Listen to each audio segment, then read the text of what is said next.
गायत्री जयंती गंगा दशहरा का पौराणिक कथा को जाने। ब्रह्म पुराण के आधार पर गायत्री जयंती गंगा दशहरा के दिन माँ गंगा का अवतरण धरती पर हुआ था।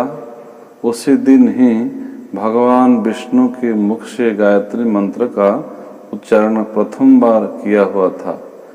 आइए जानते हैं इस विषय के बारे में। जब सृष्टिकर्ता परमपिता परमात्मा सृष्टि को रचना करने के लिए मन में संकल्प आया, जिसको हम निराकार विष्णु कहते हैं, उनके मन में यह संकल्प आया कि एक हम बहुश्याम, मैं एक से अनेक हो जाऊंगा।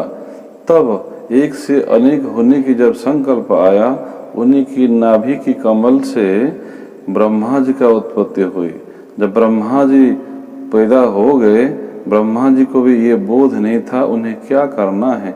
उन्हीं के मन में प्रश्न आया कि मैं क्या करूं। तब शून्य वाणी हुई, तुम तप करो। तब फिर उनके मन में यही प्रश्न आया, मैं तप करूं तो किस चीज का तप करूं।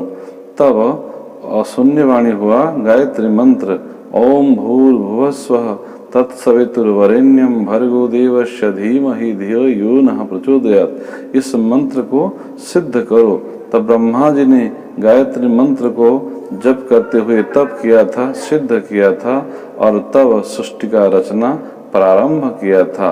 और ब्रह्मा जी दोनों प्रकार की सृष्टि रचना किए थे, एक भौतिक सृष्टि, एक आत्मिक सृष्टि।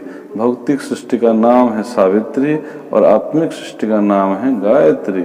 इसी तरह ब्रह्मा जी सृष्टि का काम आगे बढ़ाया था। और प्रथम बार ही भगवान विष्णु के मुख से जिस दिन गायत्री मंत्र ब्रह्मा जी को दिया था, ब्रह्मा जी को सुनाया था, वही दिन आज ज्येष्ठ माह शुक्ल पक्ष दशमी के दिन। और दूसरा एक कथा आता है, सगर राजा के 60,000 पुत्र जलकर राख हो गए थे। कैसे, आप लोगों ने सुना होगा, कपिल मुनि के आश्रम में जब इस सगर राजा के 60,000 पुत्र गए थे, एक अश्वमेध घोड़ा को छोड़ा गया था। उस घोड़ा को कपिल मुनि ने बांधकर आश्रम में रखा था। 60,000 पुत्रों ने उनको आश्रम को घेराव किया। तब कपिल मुनि के क्रोध की अग्नि से, क्रोध की ज्ञान की अग्नि से 60,000 सगर के पुत्र जलकर राख हो गए थे। फिर बाद में उन्होंने क्षमा याचना की। तब फिर उनका कैसे उद्धार होगा उन्होंने फिर बताया था, आपके वंश में कोई अगर तप करके गंगा जी को धरती पर लाए तो इस 60,000 पुत्र का मुक्ति हो सकती है। तब उन्होंने उन्हीं के वंश में भगीरथ पैदा हुए थे। भगीरथ ने तपस्या करके गंगा जी को पुनः फिर धरती पर लाए थे। उस गंगा के माध्यम से 60,000 पुत्रों का उद्धार हुआ था।